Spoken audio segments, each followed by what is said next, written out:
the Tri-Cities, Northeast Oregon, and Walla Walla. This is local news at 5:30 on KVEW. The Polaroid Film Company says there is a very serious reason for taking pictures. Pictures not only document good memories, they can also play a part in solving crimes like domestic violence. And that's tonight's top story, dealing with domestic violence. First, why Polaroid says it can help police and doctors deal with abuse. Then a local man shares his story of abuse. We'll talk to him and other overlooked victims. In the past, many victims of domestic violence have had a hard time trying to convince authorities of the danger that they live with. That's because the cuts and the bruises heal before they can be used as evidence. But as Shelley Crenshaw reports, doctors and police are learning to capture the moment on film. Kelly Atkin is a counselor for the Columbia Basin Domestic Violence Center, and she is working with Polaroid Film Company to launch a statewide program that will help medical and law employees train together in domestic violence cases. It's a difficult process. These victims are oftentimes very emotional and do not want their photographs taken. Polaroid sales manager Garland Bryant says this meeting will teach police and medical staff how a picture can capture the moment. The old saying, a picture's worth 1,000 words. You can write as much as you can in a documentation about that she had bruises on her arm and she had a black eye. A picture will say it instantly. Bryant says the best pictures to take are wide, medium, and close. Franklin County Prosecutor Steve Lowe says the juries want to see the pictures because words can't describe the level of abuse. You can say in words a lot, but none of us is a bestseller as far as writing or describing things or oral historian. So to show people, and especially jurors, what happened to a victim or what happened to a crime scene is extremely important. Experts say about 50 to 60% of police calls are domestic violence related, and having a camera available speeds up the legal process. Because the crime scene is immediate. You can't always take the photographs, go and get them developed and bring them back and keep the crime scene the same. Brian says with more hospitals and law officials working together, they can better document a terrible situation. And this way, they can better protect victims. Covering Richland, Shelley Crenshaw, Total News.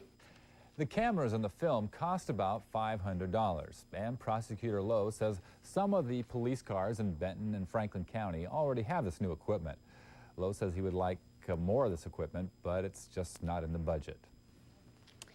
Women are not the only ones affected by domestic violence. A local man from College Place, which is near Walla Walla, is going to be on the news program 2020 tonight to tell of his story of abuse. Stanley Green says at first the fights between him and his wife were verbal arguments, but then those attacks turned physical.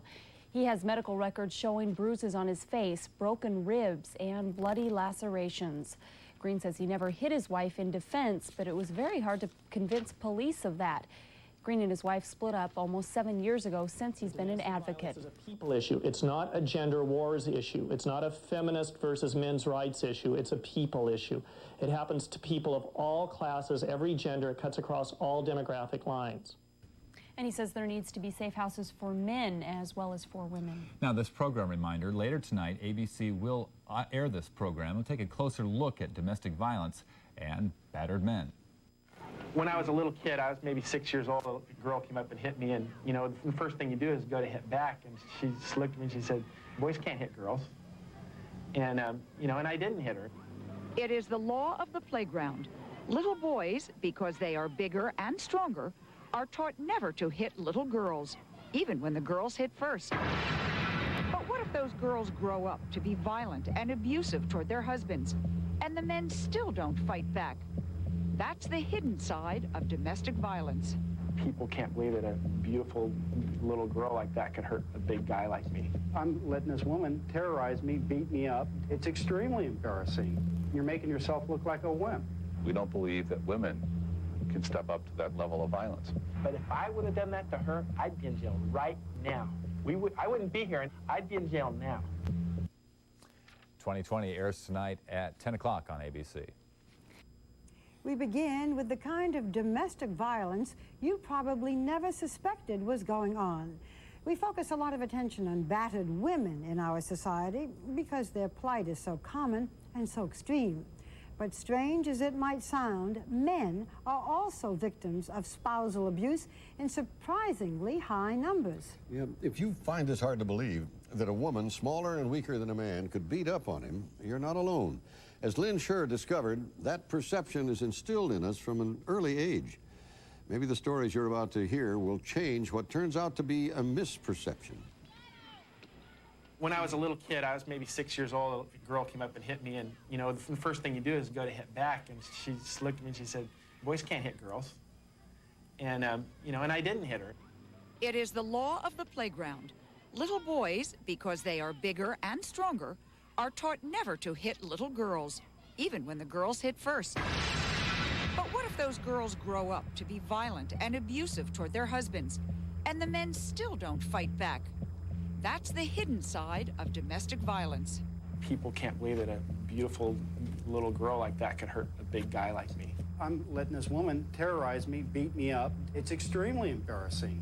You're making yourself look like a wimp. We don't believe that women can step up to that level of violence. She's bitten me 3 times, and I still have the teeth impressions on my side. She grabbed my hair, so I was choking. Kicked me in the testicles and then hit me in the right temple. She stomped me across the bridge of my right foot, broke my right foot. The pictures are from Hollywood, but the words are from real life. Across the country, male victims are just beginning to speak out, and men are becoming victims more frequently than you might realize.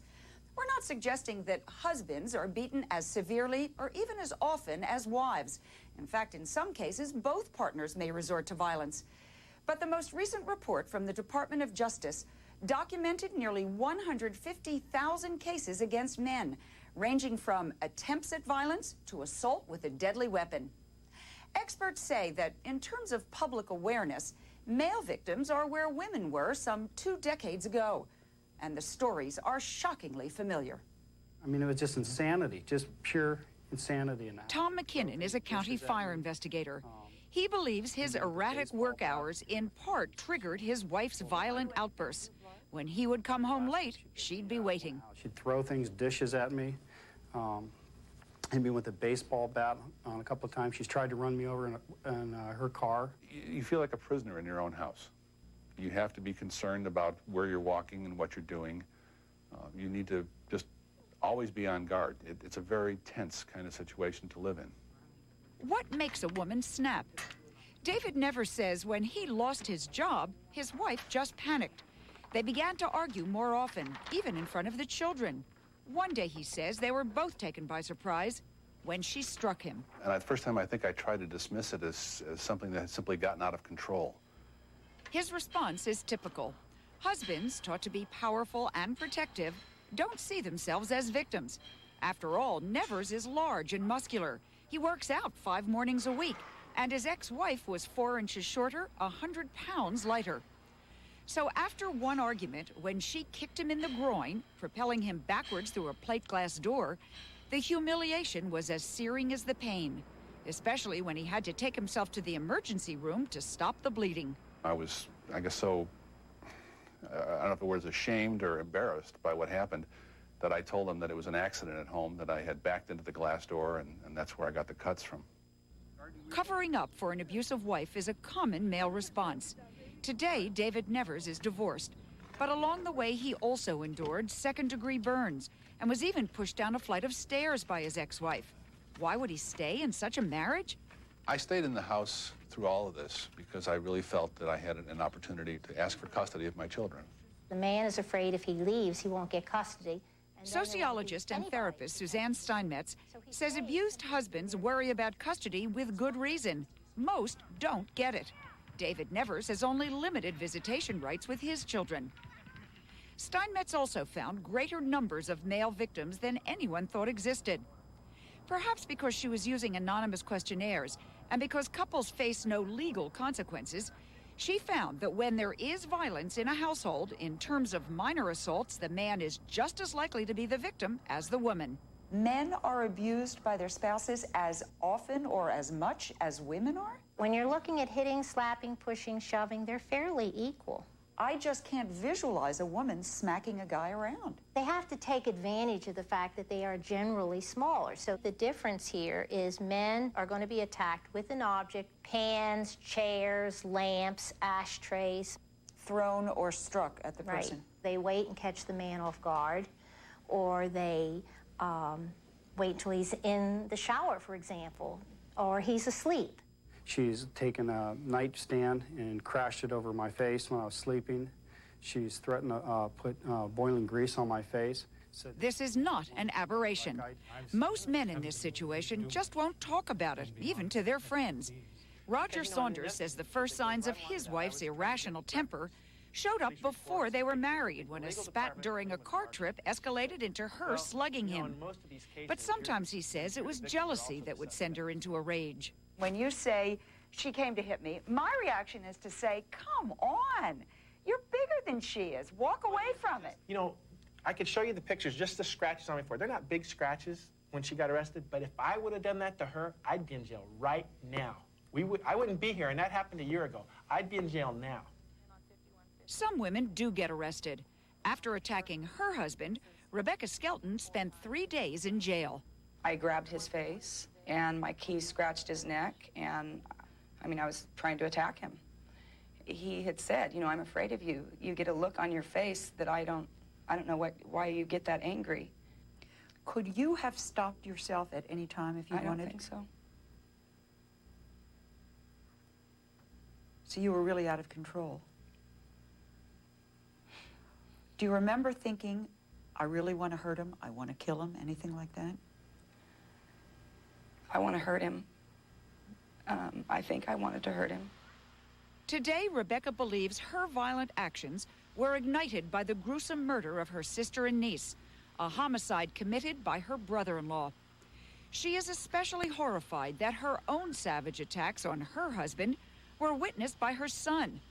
All the men we talk to also worry about the effect of their wives' abuse on the children. My son, he was severely traumatized by this behavior because he was involved with it, just watching it all the time. And Robert Ellis, a commercial pilot, was so wary of being attacked at night, he would sleep fully clothed, at times escaping with his son to nearby hotels to remove him from the brutal scenes.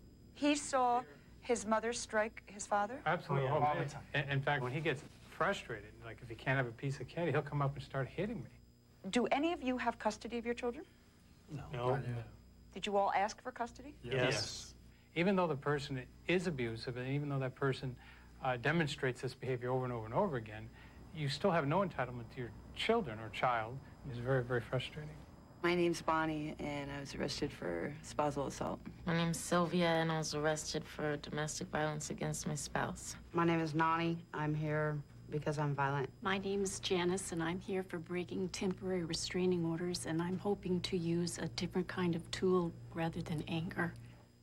They look like neighbors or even family, but all have violent pasts.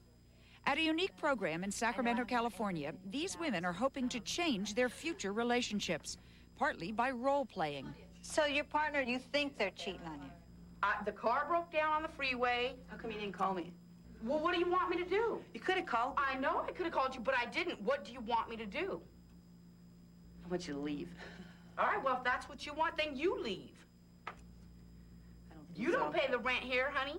You're a liar. I'm not a liar. I'm trying to tell you the truth. Look, if you don't believe me, I don't know what you expect me to do. I'm telling you the truth. Where were you last night? Yeah. Do you see her hand? Yep. It looked to us as if Bonnie was ready to strike out. So if this was really your partner, what would you have done? I already would have been punching on him. That's how many of these incidents intensify, from words to fists. Where do you punch? In the face? Yeah, in the face. You punch in the face also? And I pull hair and I pick up things and hit him with it. Whatever it takes. My boyfriend, he was down on the ground. He can't walk. He's crippled. And I just beat him in the face with my shoe. You know what I keep hearing? I know the fight's over when one of us is on the ground. Claudia Diaz is a counselor at one of the few private programs which work with women offenders. She says the roots of husband abuse are exactly like those of men who beat their wives. What percentage would you say of the women that you treat grew up in a home where there was violence? We asked them that, and it's probably 80%. A lot of the women who come to our groups perceive themselves as battered women. As victims. As victims. They absolutely perceive themselves, and it's not until we've worked with them for months where we say, what has gone on in this home? And when they start looking at it, they're like, oh, I've done that. Oh, I did that. Meaning, I've done what? I burned everything that he owned, or I destroyed everything that was important to him. And one of these days it's going to end up in death, obviously, if we keep going this way. But I know people ask you this a lot of questions. When does it stop? I mean, when do we start having healthy relationships for one? It takes us about 5 months. The light goes on. You know what? I am responsible for this, for my part in this. You were terrific. Thanks to this group, some women are now being helped. I'm going to refer the case to the district attorney's office for prosecution.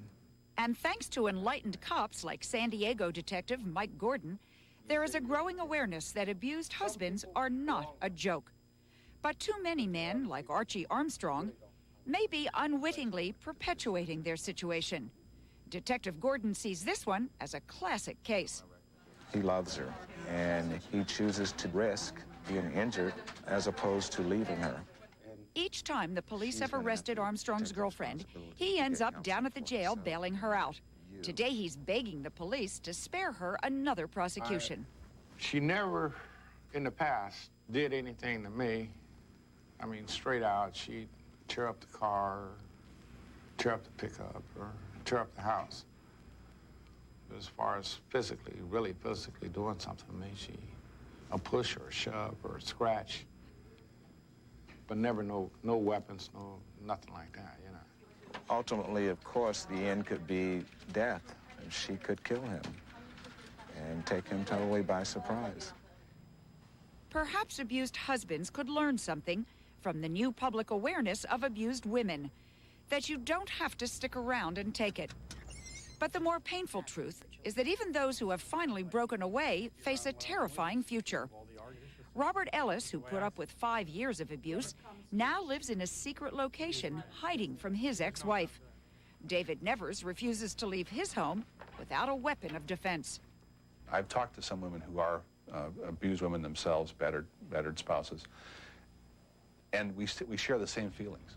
When you've been hit or hurt by someone, boyfriend, girlfriend, husband or wife, I don't think the feelings are any different. Until we begin treating it that way, I don't think we're going to solve the problem. Lynn, I believe this because I just saw this report, but it's so hard to believe these big men. I know, and that's in fact what the men are complaining about, Barbara, that they are greeted by authorities, by their family, with utter disbelief. Yeah. They say they can't get a fair shake. All they're asking is to be treated equally. I can understand that, but why don't the men leave? Is it just because of the children? Because very often with women, they don't leave because they can't, they can't afford to. They can't support themselves. Well, you're right about the women, and in terms of the men that we talk to, it is about the children. They say the way the courts are going, women still, the majority of women, wives, mothers, get the custody of the children, and they don't want to lose that opportunity to be with their kids. So they're hanging in there, and it's a very, very difficult situation. A lot of anger around. Isn't it amazing here? It is astonishing. Ah, thank you, Lynn. Thanks.